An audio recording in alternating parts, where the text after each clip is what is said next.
నమస్కారం. ఈటీవీ 360కి స్వాగతం. ముందుగా ప్రధానాంశాలు. పార్వతి బ్యారేజ్ను పరిశీలిస్తున్న కేంద్ర సాంకేతిక నిపుణులు. క్షేత్రస్థాయిలో ఇంజనీర్ల నుంచి వివరాల సేకరణ.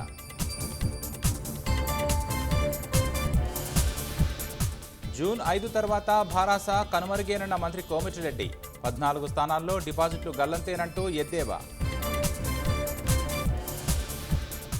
వనపర్తిలో తమ పార్టీ నేతల హత్యలను ఖండించిన భారాస. రాజకీయ ప్రేరేపితమేనని మాజీ మంత్రుల ఆరోపణ.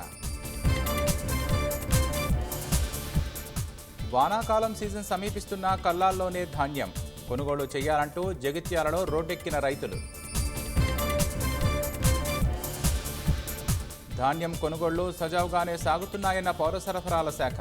సిబ్బంది తప్పిదాల వల్ల చిన్న లోపాలు జరిగాయని చౌహాన్ వెల్లడి. మరో ఘనత సాధించిన భారత వైమానిక దళం. తూర్పు సెక్టార్లో అర్ధరాత్రి C-130J విమానం ల్యాండింగ్. పెద్దల కోరిక మేరకే ప్రధాని పనిచేస్తారన్న రాహుల్. పేద ప్రజలకు మౌలిక వస్తువులు కల్పించలేదని ధ్వజం. తైవాన్ కొత్త అధ్యక్షుడి ప్రసంగంపై చైనా కన్నెర్ర. ద్వీపకల్పం చుట్టూ డ్రాగన్ భారీ సైనిక కసరత్తు.